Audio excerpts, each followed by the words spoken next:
Hi guys, this is Manu Mishra. So welcome back with the session जिसमें आज हम लोग 15th ऑफ नवंबर के द हिंदू न्यूज़पेपर का एनालिसिस करेंगे। So here we start the analysis of today's newspaper. So the first news it's from union government. So what happen, हमारे देश के जो राष्ट्रपति हैं, इंडिया के प्रेसिडेंट हैं, उन्होंने कल आर्टिकल 123 का यूज करते हुए दो ऑर्डिनेंसेस पास किए। ठीक है, तो जब भी कोई पूछे तुमसे कि ऑर्डिनेंसेस की पावर प्रेसिडेंट को कहां से मिलती है, Indian constitution under the article 132, under the article 123 of the Indian constitution. वही एक और पर्सन है, गवर्नर। गवर्नर के पास भी पावर होती है to issue an ordinance, but under the article of 213, but वो स्टेट तक ही लिमिटेड रहती है ना, स्टेट और स्टेट की बॉडीज तक ही लिमिटेड रहती है। प्रेसिडेंट ने कल दो ऑर्डिनेंसेस पास किए अंडर द आर्टिकल 123। एक पास किया अबाउट द सीबीआई के जो डायरेक्टर है उनका टेन्योर बढ़ाने के लिए। तो इनिशियली पहले क्या होता था कि सीबीआई के जो डायरेक्टर थे उनका अपॉइंटमेंट कैसे होता था, बाय द स्पेशल कमिटी, है ना। अब स्पेशल कमिटी में कौन थे? प्राइम मिनिस्टर हुआ करते थे, अपोजिशन लीडर एंड सीजीआई। अगर सीजीआई नहीं है तो सीजीआई अपना रिप्रेजेंटेशन भेजता था, और ये तीन लोग विथ मेजोरिटी किसी एक पर्सन को चूज करते थे, and that person will become the director of CBI for the term of 2 years। लेकिन अब क्या हुआ, बाय दिस ऑर्डिनेंस प्रेसिडेंट ने सीबीआई के डायरेक्टर का टेन्योर 2 years से एक्सटेंड करके 5 years कर दिया, है ना। अब उनको 3 annual एक्सटेंशन मिल सकते हैं। और हम सीबीआई की हम बात करें तो सीबीआई जो है वो रेगुलेट किससे होता है, कौन से एक्ट से रेगुलेट होता है? Delhi special police establishment act 1946। Okay, और एक सेकेंड ऑर्डिनेंस जो है, सेकेंड ऑर्डिनेंस भी बेसिकली टेन्योर को इंक्रीज किया, टर्म को इंक्रीज किया। एंड द टर्म, जिसका टर्म इंक्रीज हुआ वो इन्फोर्समेंट डायरेक्टरेट के चीफ का, है ना। तो जो इन्फोर्समेंट डायरेक्टरेट के चीफ है उनका भी टेन्योर पहले 2 years तक ही था, अब उनका भी टेन्योर 5 years तक सीड कर गया। ओके, और ईडी की हम बात करें, इन्फोर्समेंट डायरेक्टरेट, तो इन्फोर्समेंट डायरेक्टरेट किससे रेगुलेट होता है, किस एक्ट से बना? तो central vigilance commission act of 2003 से ये आपका ईडी रेगुलेट होता है। सो ऑर्डिनेंस, दो तीन चीजें याद रखनी है कि एक तो ऑर्डिनेंस, कि ऑर्डिनेंस होता क्या है कि जब पार्लियामेंट सेशन में ना हो तो ऑर्डिनेंस इशू होता है। ऑर्डिनेंस इशू कौन करता है? प्रेसिडेंट। कौन से आर्टिकल के अंडर? आर्टिकल 123। गवर्नर भी कर सकता है, बट गवर्नर का ऑर्डिनेंस स्टेट तक ही लिमिटेड रहता है, स्टेट की पावर तक ही लिमिटेड रहता है। वो कौन सा आर्टिकल है? आर्टिकल 213। और कल जो ऑर्डिनेंस इशू हुआ उसमें सीबीआई और ईडी के डायरेक्टर्स की टेन्योर बढ़ा दिया गया। पहले क्या था? 2 साल, अब क्या कर दिया? 5 साल। और CBI is regulated by the Delhi special police establishment act 1946 and ED is regulated by the central vigilance commission 2003। Okay, moving further. So what happened, Russia के जो मिलिट्री टेक्निकल कॉर्पोरेशन के डायरेक्टर्स हैं, federal service of military corporation के directors हैं, उन्होंने बोला है कि S-400 डिफेंस सिस्टम जो है, जो रशिया को डिलीवर करने थे टू दी इंडिया, वो फर्स्ट डिवीजन जो है वो bye the end of 2021 deliver हो जाएगा। ये रशिया की तरफ से क्लैरिफिकेशन आ चुकी है। इंडिया की तरफ से तो बहुत बार क्लैरिफिकेशन आई है, इंडियन गवर्नमेंट ने बहुत पहले भी बोला है, इंडियन गवर्नमेंट के रिप्रेजेंटेटिव ने बहुत पहले भी बोला है कि भैया S-400 मिसाइल्स हम ले रहे हैं। लेकिन प्रॉब्लम क्या है मिसाइल्स लेने से? सबसे बड़ा इशू तो यही है। सो व्हाट हैपेन, यूएस में एक एक्ट है जिसको हम बोलते हैं काटसा, फुल फॉर्म है countering American adversaries through sanctions act. So what happen कि जो भी कंट्रीज रशिया से कुछ मिलिट्री इक्विपमेंट्स लेती है या डिफेंस इक्विपमेंट्स लेती है, तो तो अमेरिका उन कंट्रीज के ऊपर सैंक्शंस लगा देता है ना। तो अमेरिका में एक एक्ट है काटसा। तो काटसा इज अबाउट कि रशिया और नॉर्थ कोरिया से कुछ स्पेसिफिक वेपन्स अगर कोई कंट्री लेता है तो उनके ऊपर काटसा लग जाएगा, सैंक्शन लग जाएगा। सैंक्शन लगने से ट्रेड बैरियर्स लगेंगे, और जो आपको पहले जनरलाइज प्रेफरेंस दे रखी थी वो प्रेफरेंस आपसे ले ली जाएगी। अगर आपके आपके और यूएस के बीच में बेसिकली फेवर्ड नेशन की अगर ट्रीटी है तो ट्रीटी रिवोक हो जाएगी। एक्साइज ड्यूटी और ये सारा इंपोर्ट ड्यूटी, एक्सपोर्ट ड्यूटी, ये सारी चीजें इंक्रीज हो जाएंगी। What happen, so next news, हम नेक्स्ट न्यूज की तरफ मूव ऑन करते हैं। सो 26 United nation conference of parties, so Glasgow में जो थी वो अब कंक्लूड हो चुकी है। एंड कंक्लूजन में एक अच्छी बात हुई है देखा जाए तो एनवायरमेंट की तरफ से अच्छी बात नहीं हुई, बट हाँ इंडियन गवर्नमेंट के पर्सपेक्टिव से, इंडिया की ग्रोथ के पर्सपेक्टिव से अच्छी बात हुई है। हुआ क्या, जब इनिशियली COP26 की मीटिंग स्टार्ट हुई थी, तो प्रेशराइज किया जा रहा था कंट्रीज को कि वो कोल को पूरे तरीके से फेज आउट कर दें, मतलब कोल का यूज करे ही ना, फॉसिल फ्यूल का, मतलब coal as a fossil fuel का यूज बिल्कुल ना करें, क्योंकि पोल्यूशन में उसका बहुत बड़ा कंट्रीब्यूशन होता है, जिसके चलते ग्रीन हाउस गैसेज बहुत ज्यादा इमिट होती हैं। लेकिन कल अ, हमारे एनवायरमेंट मिनिस्टर भूपेंद्र सिंह यादव ने बताया कि इंडिया ने यूनाइटेड नेशन और अदर कंट्रीज के ऊपर प्रेशराइज किया कि भाई जो डेवलपिंग नेशंस है उनका भी तो हिस्सा बनता है कि वो फॉसिल फ्यूल को इतने कंट्रीब्यूशन से यूज कर सकते हैं, क्योंकि डेवलप नेशंस तो कर चुकी हैं और कर भी रही हैं। और अगर आप फेज आउट करते हो कोल को, तो हम लोग जो डेवलपिंग नेशंस हैं वो सही तरीके से डेवलप्ड हो ही नहीं पाएंगे, उस ग्रोथ से डेवलप नहीं हो पाएंगे। या तो आप टेक्नोलॉजी दे दीजिए, जिस कोल के लेवल पे जो टेक्नोलॉजी कोई हो जिससे एनवायरनमेंट पे इम्पैक्ट ना पड़ता हो, तो आप वो दे दीजिए, है ना। तो हुआ क्या, तो एनवायरनमेंट मिनिस्टर ने बताया कि इंडिया के प्रेशराइज करने से हमारा जो यूएन का जो कॉन्सेप्ट था, यूएन का जो एजेंडा था कि हम कोल को पूरे तरीके से फेज आउट कर देंगे, वो फेज आउट से हम फेज डाउन में आ गए। तो मतलब इट्स राइट, मतलब हम कम यूज करेंगे बट यूज करेंगे, पहले तो यूज करने का ही नहीं था, लेकिन अब यूज करेंगे, ये चीज बताई। मूविंग फर्दर, सो सिटी की न्यूज हमें नहीं पढ़नी है, हम लोग सिटी की न्यूज को स्किप करेंगे। So we directly move to the state page. So what happened, देखना, Orissa setup drive against hemp cultivation. अब हेम कल्टीवेशन का मतलब कैनबिस कल्टीवेशन, ठीक है। तो कैनबिस मतलब बेसिकली मैरोवाना जो होता है, मैरोवाना कल्टीवेशन। अच्छा, Odisha is one of the leading state in India जहां पर मैरोवाना की कल्टीवेशन होती है। वैसे हिमाचल प्रदेश भी है, मध्य प्रदेश भी है, आपका छत्तीसगढ़ भी है, आंध्रा भी है, केरला भी है। तो इन सारे स्टेट्स में भी हैम कल्टीवेशन या फिर मैरोवाना कल्टीवेशन होती है। एंड इंडिया में मैरोवाना जो है वो इलीगल है। हाँ, आप यूज कर सकते हो बट मेडिसिनल पर्पस के लिए गवर्नमेंट की प्रायर आपके पास परमिशन होनी चाहिए, बट आप ऐसे यूज नहीं कर सकते। और उड़ीसा में फार्मर्स जो है वो बहुत ज्यादा कल्टीवेट करते हैं मैरुआना को। तो इसी से उड़ीसा में एक ड्राइव चालू हुआ है कि भैया कि हेम कल्टीवेशन मतलब मैरुआना कल्टीवेशन जो चल रहा है उसको डिस्ट्रॉय किया जाएगा। Moving further, again on the state page what happen. So Idukki dam में, सॉरी इडुकी रिवर में, या sorry not Idukki river, Periyar river में बहुत ज्यादा पानी आ गया, जिसके चलते चिरुथनी डैम जो है वो बहुत ज्यादा ओवरफ्लो होने लगा। देखा जाए तो चिरुथनी डैम, देखो दो तीन चीजें याद रखना, एक चिरुथनी डैम, एक इडुकी डैम और एक मुल्ला पेरियार डैम। ये तीनों के तीनों डैम जो है वो पेरियार डैम, पेरियार रिवर में बने हुए हैं। और भी हैं, और भी बेसिकली डैम्स बने हुए हैं, but these are the three major dams which has been situated on the Periyar river, ठीक है। और चिरुथुनी डैम जो है वो कहां पर है, इडुकी डिस्ट्रिक्ट में है। किस रिवर बना हुआ है, पेरियार रिवर पर। और जो चिरुथुनी डैम में बहुत ज्यादा पानी आ गया, जिसके चलते उनके गेट्स को खोल दिया गया है। इतना याद रखिएगा बस, और ज्यादा पढ़ने की जरूरत नहीं है। मूविंग फर्दर, यस, सो टाइगर टूरिज्म और on Nallamala hills started.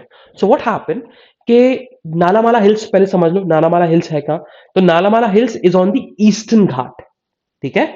Western घाट पे नहीं है, ईस्टर्न घाट पे है, ठीक है, नालामाला हिल्स। और Nallamala hills is in the state of Andhra Pradesh, Andhra Pradesh state में ये आता है, ठीक है, नालामाला हिल्स। और देखा जाए तो नालामाला हिल्स पर टाइगर टूरिज्म जो है वो स्टार्ट हो चुका है। तो भाई टाइगर टूरिज्म स्टार्ट हुआ मतलब कोई टाइगर रिजर्व होगा वहां पर। यस, कौन सा टाइगर रिजर्व है, अमराबाद टाइगर रिजर्व। और अमराबाद टाइगर रिजर्व इंडिया का सेकंड लार्जेस्ट टाइगर रिजर्व है, ठीक है। तो Amrabad tiger reserve is the second largest tiger river, tiger reserve, ठीक है। हाँ, अब क्वेश्चन उठता है कि भाई इंडिया का सबसे लार्जेस्ट टाइगर रिजर्व कौन सा है, ये तो सेकंड लार्जेस्ट है। तो लार्जेस्ट टाइगर रिजर्व जो है उसका नाम है नागार्जुना सागर सिरिसाइलम टाइगर रिजर्व, है ना। तो लार्जेस्ट इंडिया का सबसे, इंडिया का लार्जेस्ट टाइगर रिजर्व कौन सा है, it's in the Andhra Pradesh state only. कौन सा, Nagarjuna Sagar Srisailam tiger reserve is the largest tiger reserve in India. और उसके बगल में एक और टाइगर रिजर्व है, that is Amrabad tiger reserve is the second largest tiger reserve. और नालामाला हिल्स कहां पर है, आंध्र प्रदेश में, ठीक है, is on the Eastern Ghat, not on the Western Ghat, Eastern Ghat पे।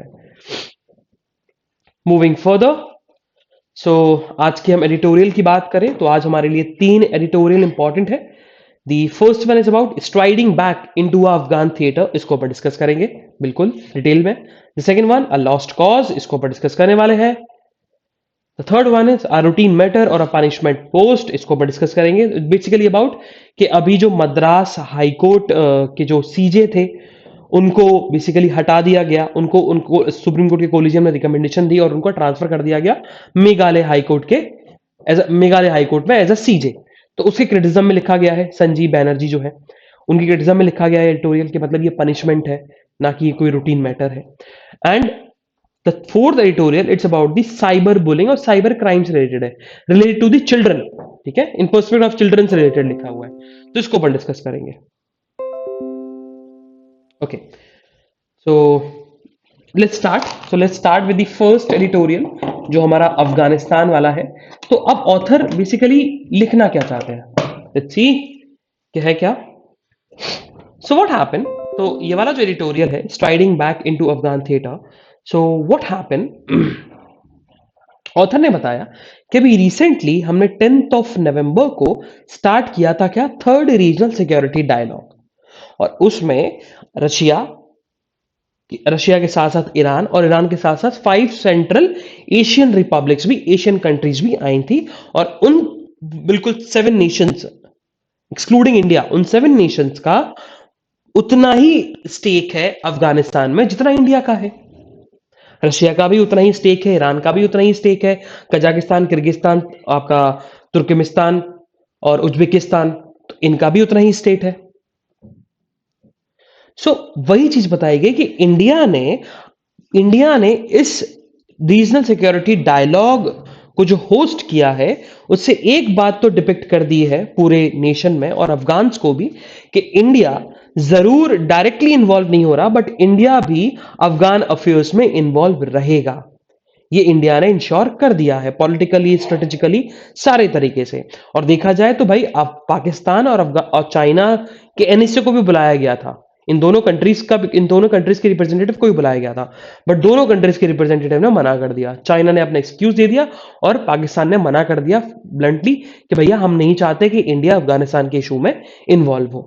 ठीक है, अब आगे ऑथर ने बताया कि देखा जाए तो क्वेश्चन उठता है क्या इंडिया का लेजिटिमेट कंसर्न है अफगानिस्तान को लेकर, तो आंसर इज यस। क्यों? क्योंकि अफगानिस्तान की सिचुएशन को अगर हम देखें तो अफगानिस्तान में अभी जो गवर्नमेंट है वो गवर्नमेंट किसकी है, तालिबान की। और प्रीवियसली जो तालिबान की गवर्नमेंट रही थी 1999 तक, उसमें तालिबान टेररिज्म को बहुत ज्यादा प्रमोट करती थी। तो इंडिया का कंसर्न यही रहेगा कि अफगान सॉइल पर टेररिज्म स्प्रेड ना हो, एक्सट्रीमिज्म स्प्रेड ना हो, जिससे इंडिया को इंपैक्ट पड़ेगा और पाकिस्तान उस चीज का मिसयूज कर सकता है। सेकंड जो इंडिया का कंसर्न है कि ड्रग्स प्रोड्यूस ना हो, है ना, प्रोडक्शन ऑफ ओपीएम ना हो। ओपीएम बहुत प्रोड्यूस होता है और ओपीएम बहुत ज्यादा आता है आपका इंडिया में। पंजाब में जो आता है ना, पंजाब में ड्रग्स आते हैं, बोलते हैं पंजाब में बहुत सारे ड्रग्स है, तो पंजाब में ड्रग्स कहां से आता है, पाकिस्तान से नहीं आता, पाकिस्तान भी अफगानिस्तान से लेता है और उसके बाद बेसिकली पंजाब में ड्रग्स आते हैं। तो पहला पॉइंट कि अफगान सॉइल को यूज नहीं होना चाहिए एक्सट्रीमिज्म और टेररिज्म से। दूसरा कि भाई अफगान ओपीएम का प्रोडक्शन नहीं होना चाहिए, है ना। और तीसरा जो है इंडिया का जो कंसर्न रहा है, वो इंडिया का कंसर्न ये रहा है कि भैया जो तालिबान गवर्नमेंट है वो जेंडर इश्यूज और माइनॉरिटी राइट्स को एक्सेप्ट करे, उनके उसको स्टैंडर्ड लेके आए और एक ओपन और इंक्लूसिव गवर्नमेंट अफगान पीपल के लिए बनाए। ये बेसिकली सबसे बड़ा बेसिकली इंडिया का ये 3 कंसर्न्स है। ये 3 कंसर्न्स को बेसिकली हमें 3 कंसर्न्स को हमें रिजॉल्व करना है। ओके, अब आगे ऑथर ने बताया कि अबाउट द पाकिस्तान लिंक। अब पाकिस्तान लिंक्स में ऑथर ने यही डिस्कस किया कि देखो पाकिस्तान, देखा जाए तो पाकिस्तान ने पहले 1990s में क्या कर दिया था, फॉर्मली पब्लिक के सामने तालिबान गवर्नमेंट को रिकॉग्नाइज दे दी थी, डिप्लोमेटिकली रिकॉग्नाइज दे दिया था। लेकिन इस बार पाकिस्तान ने ऐसा नहीं किया। इस बार पाकिस्तान ने उनके स्टेप्स को रिकॉग्नाइज किया, ना कि तालिबान गवर्नमेंट को। उन्होंने डायरेक्टली तालिबान गवर्नमेंट को रिकॉग्नाइज नहीं किया, उन्होंने उनके रिकॉग्नाइज्ड उन्होंने बेसिकली एडमिनिस्ट्रेटिव स्टेप्स को रिकॉग्नाइज किया। ठीक है, उन्होंने कुछ कुछ स्टेप्स को रिकॉग्नाइज कर दिया कि तालिबान ने कोई अच्छा अच्छा कोई एक्ट निकाला या कोई अच्छा कोई स्टेप लिया, तो भैया हाँ पाकिस्तान रिकॉग्नाइज कर रहा है। लेकिन पहले पाकिस्तान ने क्या कर दिया था, पहले पाकिस्तान ने 1990s में फुली एक बार में कि भैया हम तो इस गवर्नमेंट को मानते हैं, गवर्नमेंट है। लेकिन अब पाकिस्तान जो है वो आराम से बात कर रही है, आराम से फूक फूक के कदम रख रही है। ये बेसिकली ऑथर का खुद का कहना है।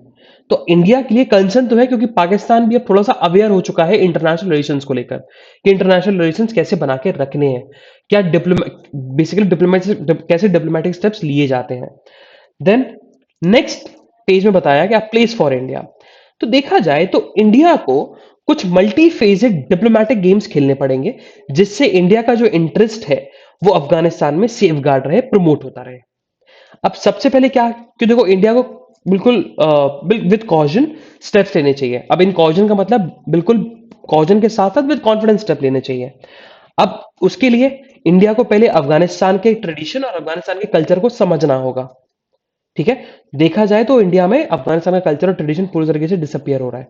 तो डिसअपियर नहीं होना चाहिए, इंडिया को समझना चाहिए अफगानिस्तानी कल्चर और अफगानिस्तान के बेसिकली कल्चर को, ट्रेडिशंस को और कल्चर को। तो तभी तो हम तालिबान से कनेक्ट कर पाएंगे, क्योंकि तालिबान जो है वो रिलीजियस बेसिकली गवर्नमेंट टाइप है, रिलीजियस रिजीम टाइप है। तो अगर हम अफगानिस्तान की ट्रेडिशन, अफगानिस्तान के कल्चर को समझेंगे, तब जाके हम अब तालिबान के साथ रिलेशनशिप अच्छे रख सकते हैं। सेकंड, अभी हुआ क्या, इंडिया ने बोला इंडिया ने अभी बोला था कि by the end of this year India जो है वो around 50,000 metric ton of wheat जो है वो सप्लाई करेगा, है ना, 50,000 ton of metric wheat supply करेगा थ्रू अ बागा बॉर्डर। तो पाकिस्तान ने मना कर दिया था, पाकिस्तान ने बिल्कुल मना कर दिया था कि नहीं, हम इंडिया का जो सपोर्ट है अब जो अफगानिस्तान को जा रहा है बिल्कुल हम नहीं देंगे। तो अब देखा जाए तो फिर तालिबान की तो जरूरत है, तालिबान को तो खाने की जरूरत है। तो फिर तालिबान ने प्रेशराइज किया था पाकिस्तानी गवर्नमेंट के ऊपर, इमरान खान के ऊपर। तो इमरान खान ने बोला कि हम कंसीडर करते हैं और हम देखेंगे कि थोड़ा बहुत आने दें उन चीजों को। अब इंडिया को क्या करना चाहिए, इंडिया को 50,000 की जगह 1 मिलियन मैट्रिक वीट ट्रांसफर कर देना चाहिए। जिससे होगा क्या कि पाकिस्तान जो है, एक तो देखो अगर हम वन मिलियन ट्रांसफर करेंगे तो देखो अफगानिस्तान के साथ तो हमारे रिलेशन हो ही रहे हैं। और अगर इस चीज पर पाकिस्तान ऑब्जेक्शन उठाता है तो तालिबान के नजरों में पाकिस्तान की नेगेटिव इमेज बनेगी। ठीक है, तो ये इंडिया को ऐसे स्टेप्स लेने चाहिए, ये बेसिकली ऑथर ने बताया। ओके, और पाकिस्तान बल्कि तालिबान ने पब्लिकली बोला था कि पाकिस्तान, भैया पाकिस्तान आप इंडिया की इस चीजों को आने दो। अब लास्ट में फिर ये लिखा कि देखो इंडिया के लिए एक ही हर्डल नहीं है, पाकिस्तान अकेला हर्डल नहीं है, चाइना भी है। तो हमें चाइनीज के साथ साथ भी हमें कांटेक्ट मेंटेन करने की जरूरत है, और तालिबान के साथ हमारे स्ट्रेटेजिक और इकोनॉमिक इंटरेस्ट बने रहे इसके लिए।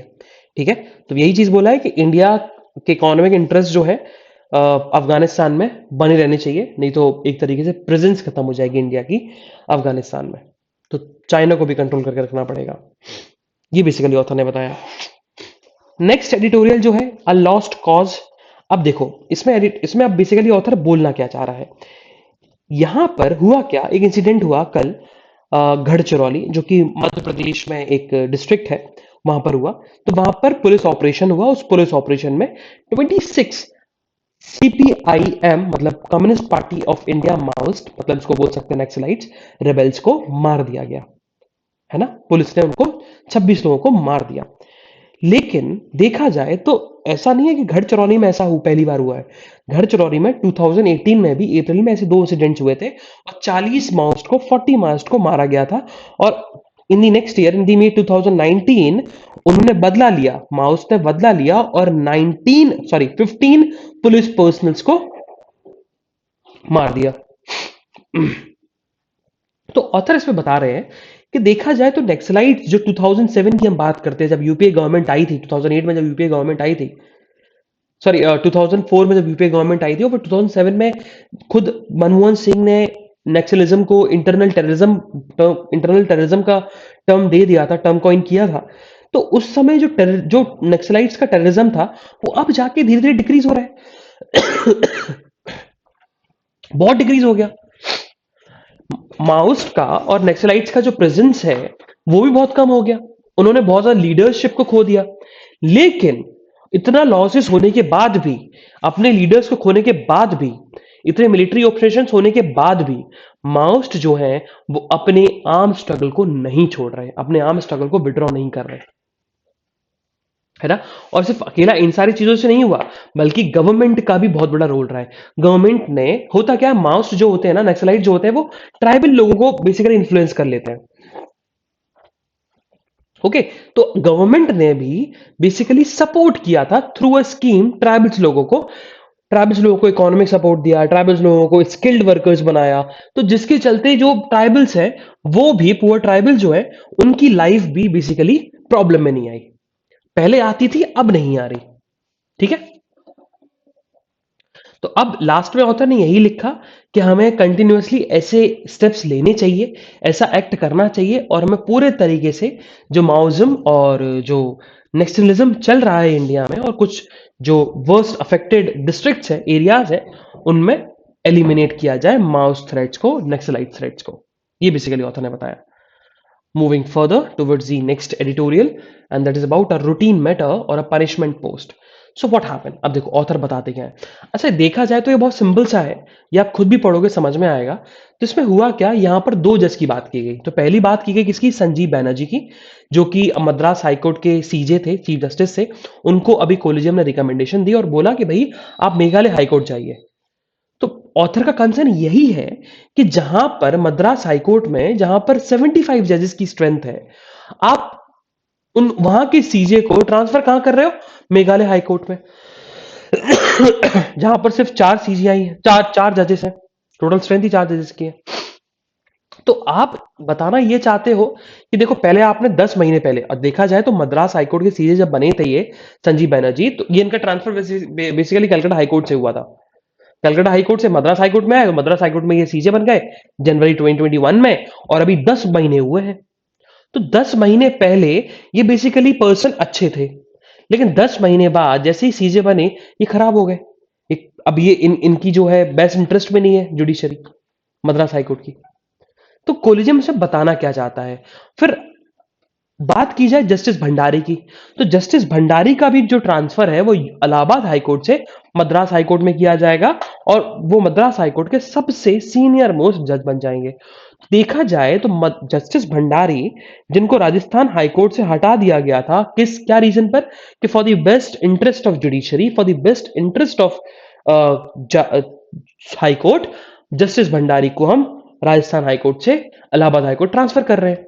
तो यहां पर जस्टिस भंडारी, जिनको पनिशमेंट दी गई थी बाय द कोलेजियम, अब उनको बेसिकली क्या दिया जा रहा है, अब उनको एलिवेट किया जा रहा है एज अ सीजे। तो बेसिकली कुछ क्वेश्चंस है ऑथर के।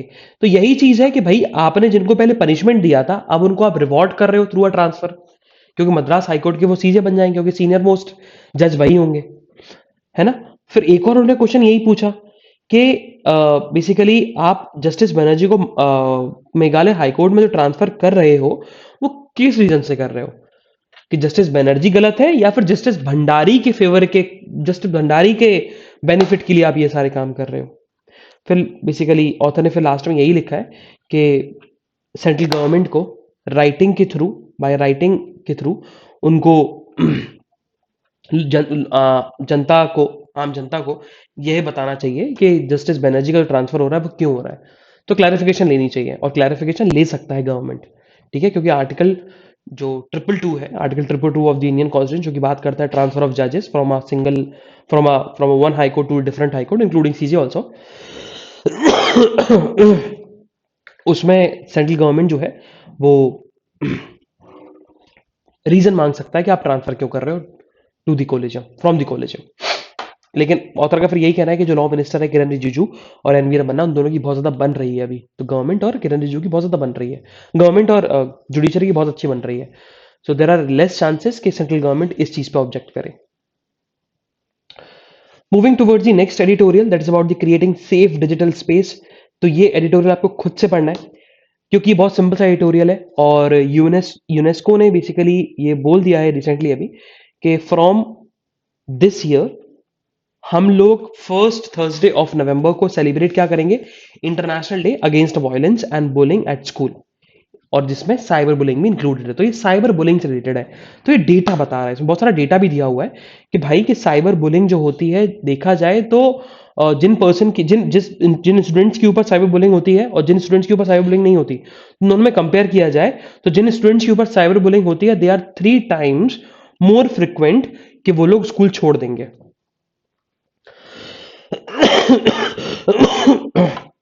और जो ऑनलाइन सेक्सुअल हरासमेंट होता है उसका लॉन्ग टर्म नेगेटिव इंपैक्ट देखने को मिलता है on the mental health and the wellbeing. तो ये साइबर बुलिंग के नेगेटिव इंपैक्ट बता रहा है और यहां पर उन्होंने बताया कि कैसे मैंने इसको टैकल किया जाए। Okay, moving further towards the national news.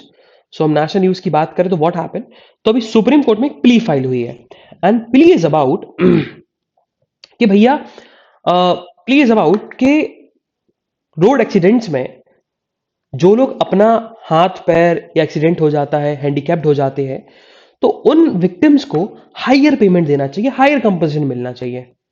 और उसके साथ साथ जो मोटर एक्सीडेंट लॉ में एक नई कैटेगरी इंट्रोड्यूस कर देनी चाहिए, है ना। And it's about the compensating arising out of reduce life expectancy, क्योंकि भाई अगर आपका एक्सीडेंट हुआ है तो आपकी लाइफ एक्सपेक्टेंसी कम हुई है, आप इन फ्यूचर भी कम काम कर पाओगे, आप जो कर सकते थे वो नहीं कर पाओगे, आप इतने एफिशिएंट नहीं रहोगे, तो हाइयर कंपनसेशन मिलना चाहिए, ऐसी प्ली फाइल हुई है। और सुप्रीम कोर्ट इस बेसिकली यूनिक प्ली को हियर करेगा। तो अरुणाचल प्रदेश, अरुणाचल प्रदेश की जो स्टेट बटरफ्लाई है उसका नाम क्या है, उसका जो साइंटिफिक नेम है इट्स टाइनोपैल्पस इंपीरियलिस। सो टाइनोपैल्पस इंपीरियलिस जो कि बायोलॉजिकल नेम है, साइंटिफिक नेम है इस बटरफ्लाई का, और बटरफ्लाई फोटो में दिख भी रही है। So basically it's representing the India, क्योंकि इंडिया के फ्लैग से रिलेटेड है, ग्रीन और ऑरेंज। सो यही चीज बता रहा है कि Kaiser Hind is Arunachal Pradesh state butterfly. तो देखा जाए तो केशर हिंद नाम रखा गया, बट साइंटिफिक नेम ये है। मूविंग फर्दर, तो सीजीआई का सिंपल सा कहना है कि हैव और हैव नॉट्स में डिवाइड जो है वो बना रहेगा और बना रहना चाहिए for as a for the welfare state and for the benefit of the judiciary. ये चीज ऑथर ने, ये चीज बेसिकली एनवी रमन्ना ने बोला, है ना। और एक चीज उन्होंने बोली कि भाई लोअर लेवल की जुडिशरी जो है, मतलब डिस्ट्रिक्ट कोर्ट जो है, सेशन कोर्ट्स है, उनमें इंडिपेंडेंसी होनी चाहिए। अगर इंडिपेंडेंसी नहीं होगी तो जुडिशरी के लिए, जुडिशरी की हेल्थ के लिए बहुत नुकसानदेह होगा। ये बेसिकली ऑथर ने बताया।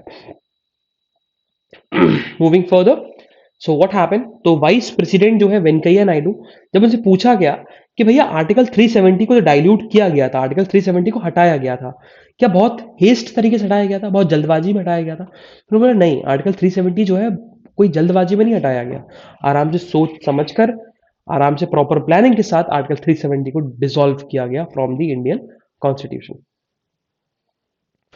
मूविंग फर्दर, सो यही चीज वो हमने जो एडिटोरियल पढ़ा है, reconsider transfer of Madras high court CJ, senior counsel urge supreme court collegium, जो सीनियर काउंसिल है उन्होंने अर्ज किया है सुप्रीम कोर्ट कोलिजियम को कि भैया मद्रास हाई कोर्ट के सीजे का आपने जो ट्रांसफर किया है उसको आप फिर से आप कंसिडर करिए, ठीक है। Again on the national page what happen, so Indian medical association, Indian medical association का कहना है कि देखो अभी तक हमने डायबिटिक पेशेंट्स को वैक्सीन नहीं दी है, अब ऐसा करिए सारे डायबिटिक पेशेंट्स को आप वैक्सीन दे दीजिए और उसके साथ साथ उन पेशेंट्स को आप बूस्टर डोज भी दीजिए। तो बूस्टर डोज सबको देने की जरूरत नहीं है, बट उन पर्सन को देने की जरूरत है जो डायबिटिक से जूझ रहे हैं, जिनको डायबिटीज है।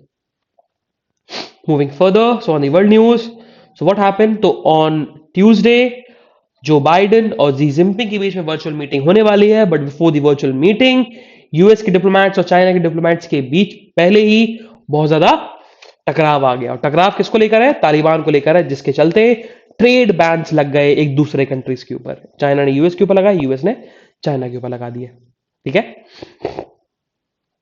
तो लीबिया के जो पहले डिक्टेटर रहे थे मोहम्मद गद्दाफी, मोहम्मद गद्दाफी के जो बेटे हैं सैफ अल इस्लाम, वो खड़े हो सकते हैं लीबिया के प्रेसिडेंट के इलेक्शन में। तो अगर कभी तुम्हें समय मिले तो मोहम्मद गद्दाफी के बारे में पढ़ना, ठीक है। मोहम्मद गद्दाफी ने एक स्पीच भी दी थी यूएन में, जहां पर उन्होंने बेसिकली यूएन के प्रपोजल को ही फाड़ दिया था। तो उनके जो बेटे हैं सैफ अल इस्लाम, और उनको बेसिकली यूएस आर्मी ने उनको असिसिनेट भी कर दिया था, मार दिया था डिक्टेटर को। तो लीबिया में जो next year election, next month जो इलेक्शन होने वाले हैं, कंट्रीज के प्रेसिडेंट के इलेक्शन होने वाले हैं, उस इलेक्शन में सैफ अल इस्लाम खड़े हो सकते हैं प्रेसिडेंट के इलेक्शन में। और अभी उनके ऊपर basically humanitarian charges of crime against humanity के चार्जेस लगे हुए हैं, और उनके ऊपर केस चल रहा है आईसीजे में, इंटरनेशनल कोर्ट ऑफ जस्टिस में, इंटरनेशनल क्रिमिनल कोर्ट में। मूविंग फर्दर, सो आज बेसिकली मंडे है, तो मंडे के दिन आज इकोनॉमिक न्यूज नहीं आती है ना। And yes, so T20 world cup has been won by the आपका Australia, and first Australia is the first basically, Australia won the first T20 world cup, उन्होंने अपना पहला T20 वर्ल्ड कप जीता है। ठीक है, अब एंड बस यही इंपॉर्टेंट न्यूज़ है, ज़्यादा पढ़ने की जरूरत है नहीं। और नेक्स्ट ईयर भी वर्ल्ड कप होने वाला है, नेक्स्ट टू नेक्स्ट ईयर भी 50-50 का वर्ल्ड कप होने वाला है, वनडे वर्ल्ड कप होने वाला है। Just enjoy. एंड या, so this the analysis of today's newspaper. अच्छा, ये एडिशन याद रखना कि एडिशन कौन सा है, तो एडिशन यहीं से काउंट कर लो। The seventh edition of 2020 World Cup has been won by the Australia, and Australia is a first-time champion. So this is the analysis of today's newspaper. हम लोग कल फिर मिलेंगे with some exciting news, some exciting current affairs. तब तक के लिए bye bye, have fun and enjoy your day. Bye bye guys.